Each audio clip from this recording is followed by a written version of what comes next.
With the political season in full swing, there is no doubt that a lot of businesses have been booming, from the radio jingles to the TV adverts to posters everywhere. Indeed, some people say that politics is a business. My name is Isabella Akinseye, and welcome to Politico Politica. The Nigeria of the future is for dreamers like me. I belong to everybody and I belong to nobody. Our local government areas must become special economic zones. I hope to disrupt the politics of failure. There will be no sacred cow. Dissolve all the congresses, dissolve the convention, and start all over again. Mr. President, my people are under siege. Leadership is not about the position you hold. You can't shut down your shop and be chasing criminals. If you allow criminals, there will be no shop. Find ways to fix your judiciary. Transport say aye. And most importantly, fix the mind of the people. The party must do what is right. Nigeria suffers from a state of economic radiculopathy, social sciatica, and political dystopia. Welcome back to Politico Politica with me, your host, Isabella Akinseye. Let's meet our guest. He is the CEO of Global Analytics Consulting Limited, a management and financial consulting company. He's an economist by training, a fellow of the Institute of Chartered Accountants of Nigeria, ICAN, and a member of the Institute of Directors, MIOD. He worked in the Nigerian banking industry, where he worked hard and was promoted to the position of regional director of a local bank before leaving banking in 2005. He was appointed as a committee member of the Financial Sector Strategy, Money and Capital Markets Subcommittee by the Central Bank of Nigeria in the year 2006. He has written 6 books, chiefly on the Nigerian question, with emphasis on providing practical solutions to Nigeria's socio-economical problems. He is the national chairman of the Abundant Nigeria Renewal Party and the presidential flag bearer of the party. He is Tope Fasua. Tope, welcome to Politico Politica.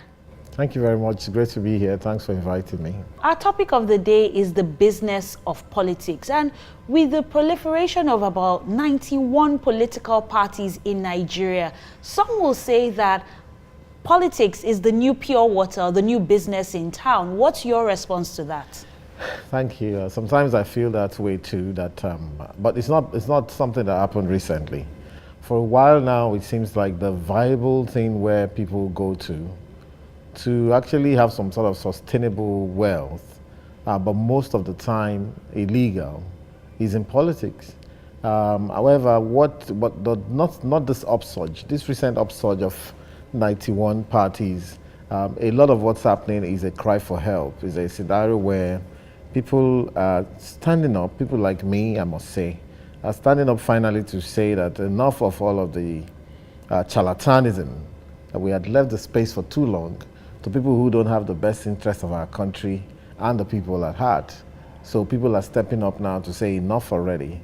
And whatever idea we have, we're ready to bring it into the space and to disrupt the space. So that 91 political party thing you're seeing, a lot of it is creative disruption as well. So you don't see it as business, you see it as a desperate cry for help. Absolutely. So there was a time when political parties were funded, then it was business. So people, right now, nobody funds any political party. You have to go and sort yourself out. Therefore, if you're setting up a party, you must know how you're going to sustain it one way or the other. Usually, right now, we're sustaining most of these parties with our personal funds. Okay, but with all the money being spent on campaigns, we see the, adverts, we hear the jingles, we see posters everywhere. There are a lot of people coming out to say, oh, this group is supporting this person. Won't you really say that's a business? No, well, there's a business around it. For example, you're going to see a lot more of the campaigns and the posters, the adverts, the radio jingles, the TV commercials, and so on.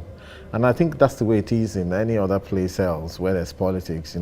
Of course, maybe the argument may be that, can we afford this as a people? In a place like China, they try to find a way around, this kind of democracy, this competitive democracy, this occasional voting that you have, which can be extremely expensive. In this current one, we're going to be spending over almost 250 billion naira. That's a valid argument. However, before we get to that epoch, that point at which we're going to have to take that decision, and that decision won't be taken lightly because there are people in the system now who are benefiting from the inefficient system.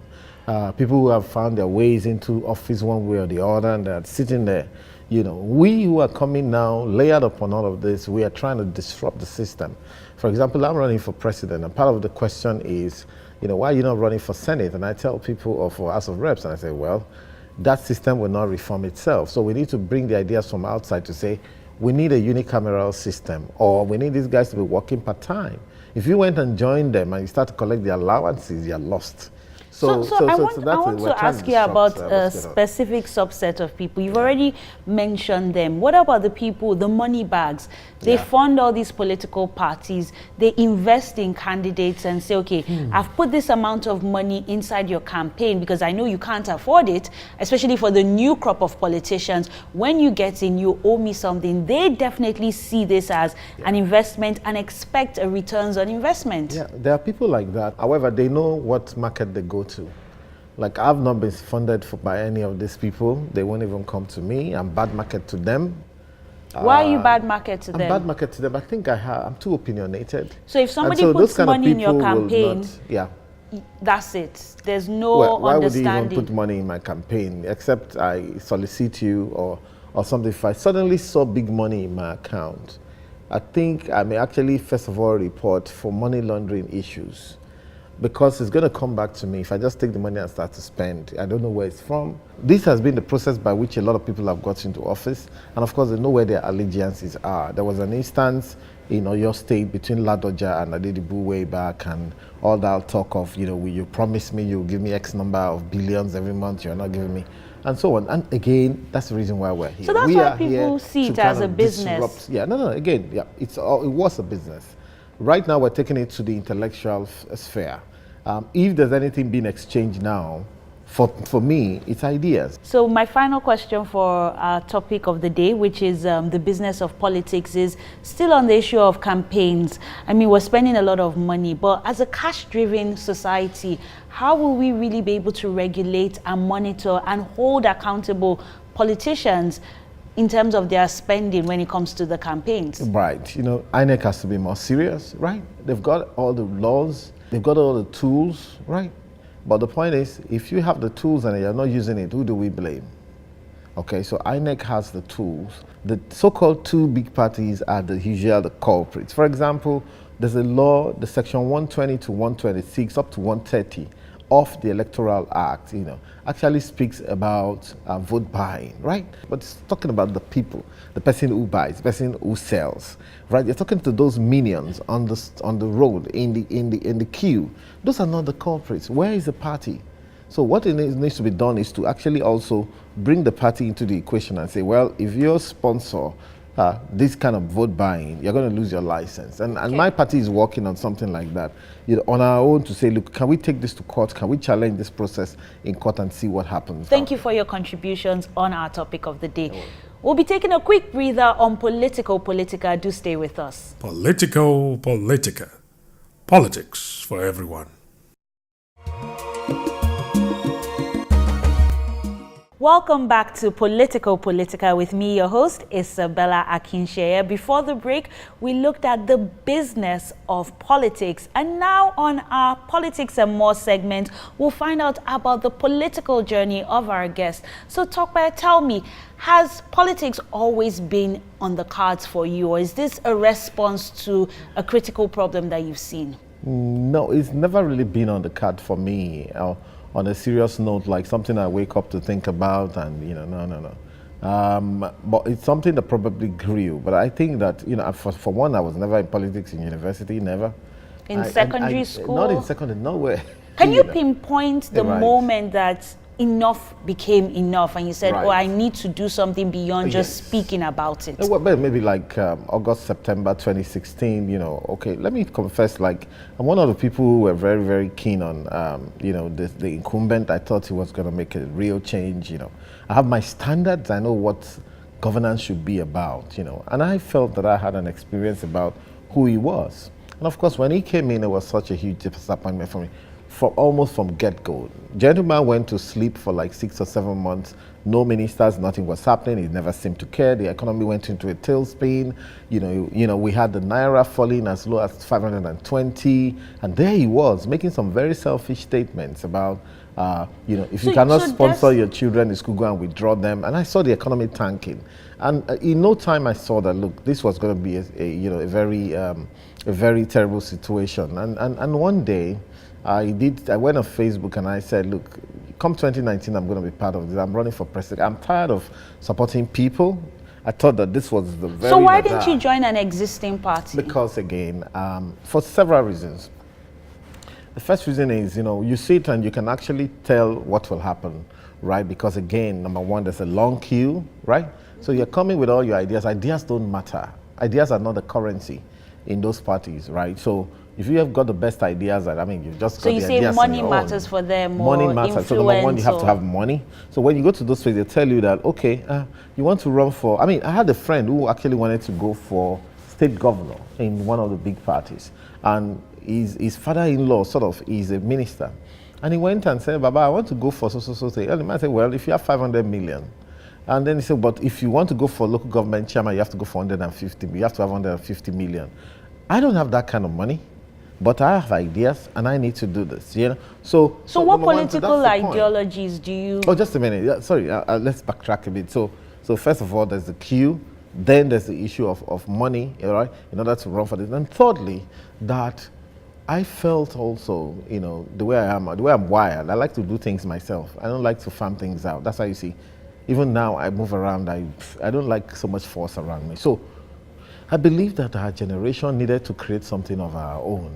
It's a shame. It's a big shame. It's a terrible shame. It's an insult to the people of this country that we're now playing such politics where it's all about the Benjamins. It's all about the money. And so we're not doing it. So my ideology, I'm neither leftist nor rightist.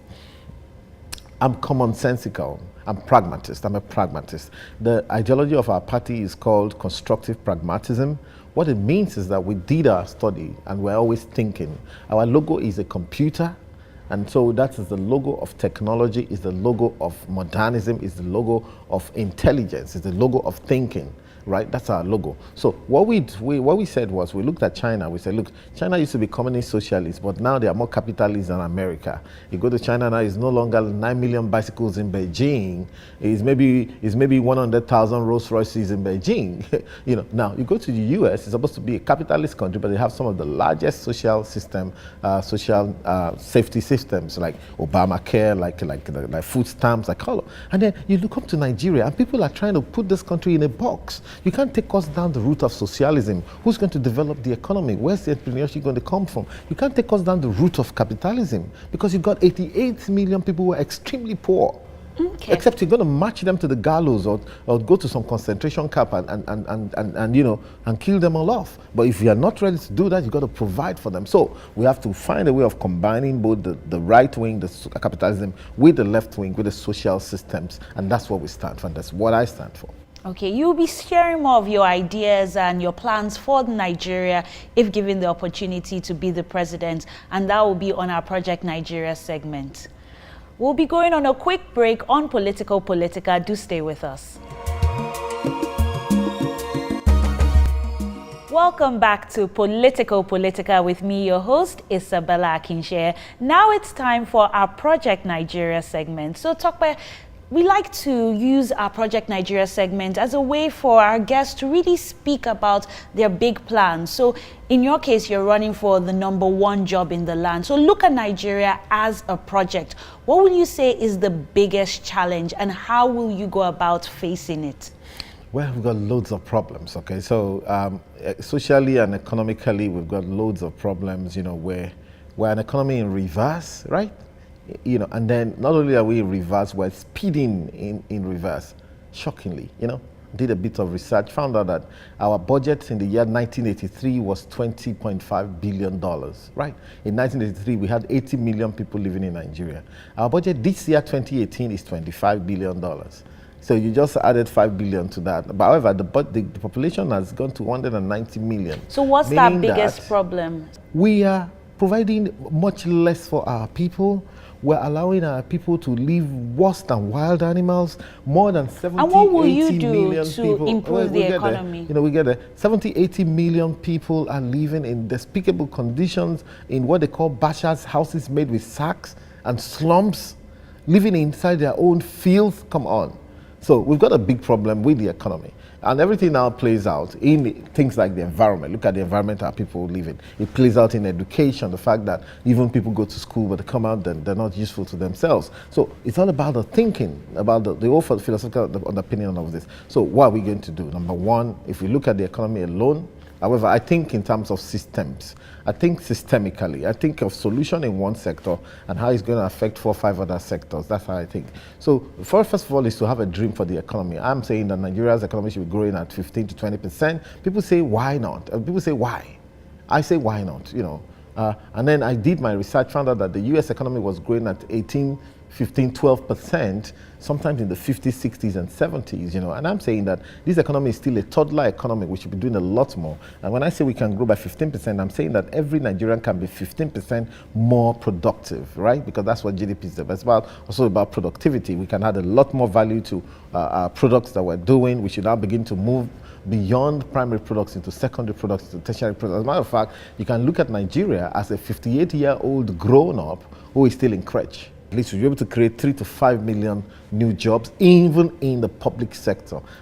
My ideas are totally different from any other person in the space. I'm not coming here to talk about entrepreneurship alone or private sector, what they can do. They have to do what they can do.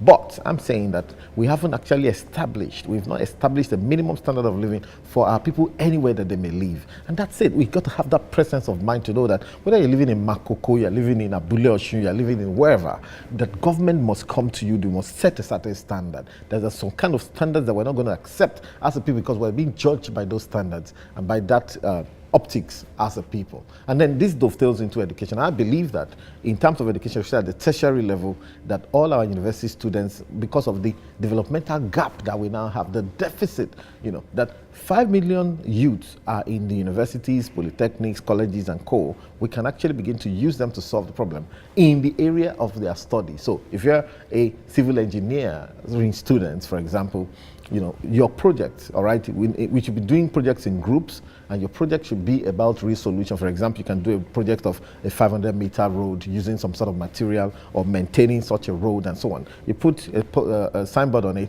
and then you get graded for it, okay? And of course, I believe that they should be paid. So if you're in environmental sciences, you should be solving environmental problems for us. If you are in oil and gas, we should be building our own small refineries. Look, so you're if you look leveraging at the that, educational absolutely, system it's about leveraging it to respond societal problems. Exactly, infrastructure issues. Let's look at, you already spoke about China, so let's look at how Nigeria can play on the continent. Do you feel that what Nigeria needs is to be a part of an African Union that is very similar to a European Union where... Absolutely. And why? I'll take it out of your mouth. There's this AFCFTA thing, Africa Free Trade Agreement. And Nigeria, shockingly and embarrassingly, was the country that was demurring and actually being a bit afraid of joining that union. And I felt that, look, we should be leading the charge. And people say, oh, we don't have the infrastructure to get it done. Come on, then you get the infrastructure done. And you don't have to borrow. Like I say, you know what is capital? Capital is anything you use to produce more. All right, productivity. And that's it. We've got this capital in the university, right? We're not using it. We're frustrating those students in university. The professors are only interested in setting exams and frustrating them and, if it's whatever the kind of things that they do, I don't have to mention it here. We've got to take it out of their hands, so we can leverage that. It is capital. It is capital. And look, the top 6 companies in the world in terms of, market value are companies, some of them were created by students, companies about ideas, Microsoft, Apple, Google, Amazon, Facebook, Alibaba. These are companies created by sometimes teenagers. And so I believe that, look, in order for us to quickly catch up, we can tap into that resource, and then move forward. So it's about knowing how to solve all of this problem in a systemic manner because we're coming from a huge deficit. And these are the kind of ideas we're throwing into the space to disrupt our thinking now and the thinking of those guys who have been sitting on this country and, generally playing around, because we've had enough already. My final question will be on the issue of security, which has been a challenge for many years. What will you do differently? Well, the point is, first of all, what I will do differently from what people are doing now. Number one is that in the first place, you see that it hasn't been proven or shown that that the CNC in the country is on top of the security issue, in the sense that the final buck doesn't seem to stop with him. If he did, he would have actually kicked out some of his service chiefs, one or two of them. The first thing about security is that a lot of the problems we have right now are intelligence-based issues, and the intelligence box stops finally at the table of the CNC, clearly. And so you have to be able to remove some of those guys that work with you on a whim. You have to also understand that no one is entirely trustworthy. You have to understand that the final buck stops with the CNC in a country, right? And what we have seen so far is that, look, it doesn't seem like the man is totally in charge, and it's kind of captured by some of the security services people, So you have to be able to remove people on a whim, for example. You have to be able to test them. One critical issue in security is employment. Internal security, if you don't provide jobs for your youth, the devil will put jobs in their hands. You see kidnapping and all of that. And clearly there are jobs in this country. Until this country becomes like London, New York, China,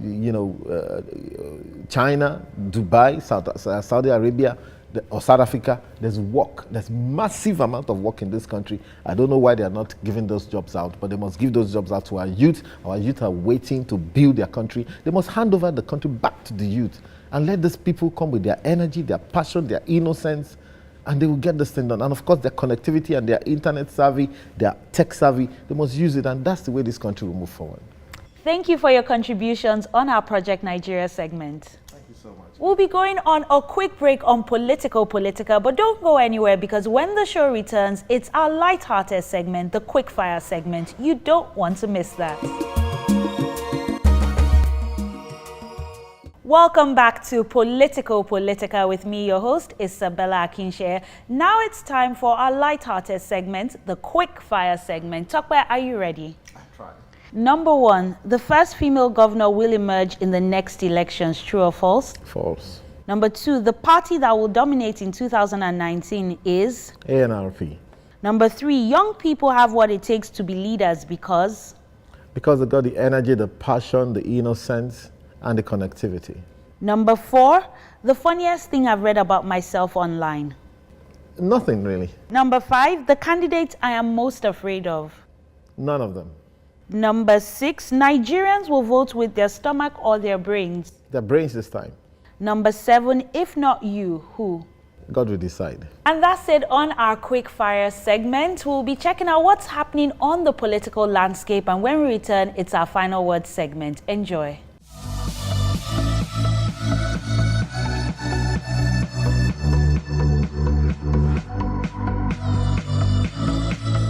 Voter card PVC close to you for collection.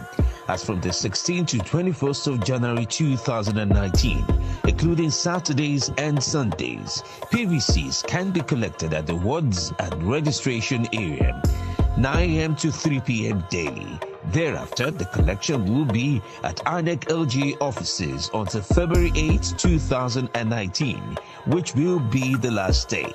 Collect your PVC today. Remember, no PVC, no voting. This message is brought to you from the Independent National Electoral Commission, INEC. Welcome back to Politico Politica with me, your host, Isabella Akinseye. We'll now be wrapping up this episode with our final word segment. So, Tope, as the name implies, we want you to deliver your final word. So imagine you have one last breath and you have the ears, the eyes of Nigerians and indeed the world. What will you say to them? And please say that to your camera. Yeah, absolutely. To tell Nigerians that, look, they should look out for the computer party. The computer is the logo. ANRP. Everywhere they see the ANRP, both for the presidential, governorship, Senate, House of Rep, House of Assembly, all the work, down to councillor, just thumbprint. Because we've got very well-tested people who have taken through the ringer, and those are the people we're presenting to you at every level. So the computer logo is it. ANRP is the party. And this is the logo of efficiency, logo of modernity, logo of connectivity, logo of, futurism, where the party that's come to take Nigeria to the future, enough already of all of this going around either one or the other, going and voting for our traducers. Nigerians are smarter than this, and we deserve a much better life. We have to choose right now that, look, this whole idea of being provided for like ants, while we have loads of elephants on our heads, is enough already. And we are the ones that will create our own future. Now is the time. And also, vote for me. Come 2019, this country is going to places. Thank you very much. Thank you, Tope, for being a part of Politico Politica. Welcome. Thank you so much for inviting me. It's a wonderful show. The format is different and also quite surprising sometimes. Thank you very much. Thank you. I'm Isabella Akinseye, reminding you that politics is for everyone, so play a part and stay woke.